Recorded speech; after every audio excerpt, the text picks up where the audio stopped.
Hello అందరికీ, అందరు ఎలా ఉన్నారు? ఈరోజైతే నేను సండే ఈవినింగ్ అండి చికెన్ కర్రీ చేయబోతున్నాను.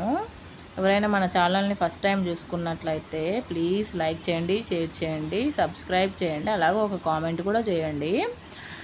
ఇప్పుడైతే ఒక చికెన్ అయితే శుభ్రంగా కడిగి పక్కకు పెట్టుకున్నానండి. ఒక ప్యాన్లో ప్యాన్ హీట్ అయ్యాక ఆయిల్ పోసుకొని అందులో ఉల్లిపాయలు పచ్చిమిర్చి వేసుకొని కొంచెం కొత్తిమీర, కొంచెం పసుపు, పుదీనా అవన్నీ వేసుకొని ఇలా కలుపుకుంటున్నానండి. ఇగో ఇలా అన్నీ మిక్స్ అయ్యేటట్టు ఇలా కలుపుకోవాలండి నీట్గా.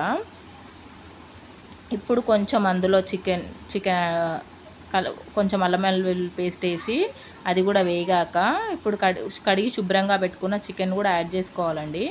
యాడ్ చేసుకొని కొంచెం సాల్ట్ వేసుకోవాలండి. సాల్ట్ వేస్తే చికెన్ ఉడికేటప్పుడు కొంచెం స్మెల్ రాకుండా ఉంటుంది.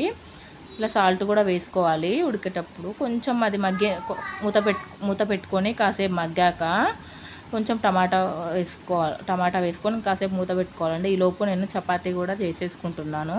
పిండి ముందే తడిపి పెట్టేసుకున్నానండి. ఇగో ఇలా చపాతీ చేశాక ప్యాన్ పెట్టుకొని ప్యాన్ హీట్ అయ్యాక ఇగో వీడియోలో చూపిస్తున్నట్టుగా చపాతీ వేసి వన్ సైడ్ కొంచెం కాలాక ఇలా ఆయిల్ స్ప్రెడ్ చేసుకోవాలండి. చపాతీ ఉట్టిది తింటే బాగోదు కదండి, కొంచెం ఆయిల్తోనే కదా బాగుంటుంది.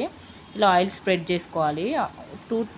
ఇంకో సైడ్ కూడా కాలాక అటు కూడా ఫ్లిప్ చేసుకొని ఇలా ఆయిల్ చేసుకోవాలండి. ఈలోపు మళ్ళీ ఒకసారి మూత తీసుకొని చికెన్ కలుపుకోవాలండి. ఇగో దగ్గరికి పడిందండి. టమాటా కూడా మొత్తం మంచిగా ఉడికింది. టమాటా మొత్తం చికెన్కి పట్టేసింది నీట్గా.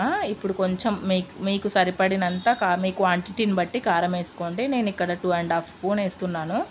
కొంచెం నాన్ వెజ్ కదండి, ఎక్కువనే ఉండాలి నాన్ వెజ్కి. మేమైతే నాన్ వెజ్లో అయితే ఎక్కువనే తింటాం కారము, వెజ్లో అయితేనే కొంచెం తగ్గించి తింటాము. ఇలా మూత పెట్టుకొని కాసేపు అన్నీ కలిపాక మూత పెట్టుకొని కాసేపు మగ్గనిచ్చి ఒక 5 మినిట్స్ మగ్గాక మనకు కావాల్సినంత వాటర్ క్వాంటిటీ వేసుకొని ఇంకాసేపు ఇలా ఉడకనివ్వాలండి. ఇప్పుడు ఉడికాక మూత తీసి చూసుకుందాం. మీకు మంచిగా ఉడికిపోయిందండి, దగ్గరికి అయింది. ఇప్పుడు కొంచెం ధనియా పౌడర్,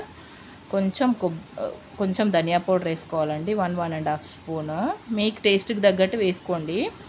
ఒక 1 స్పూన్ 1.5 స్పూన్ కొబ్బరి పొడి, ఒక 1/2 స్పూన్ చికెన్ మసాలా వేసుకొని అంతా కలిసే విధంగా ఇలా కలుపుకోవాలండి. మొత్తం చికెన్కి మనం వేసిన మసాలాలన్నీ ఇట్లా చికెన్కి నీట్గా పట్టేలా మొత్తం కలుపుకొని ఇంకాసేపు మూత పెట్టుకొని కొంచెం దగ్గర పడ్డాక లాస్ట్లో కొత్తిమీర వేసుకొని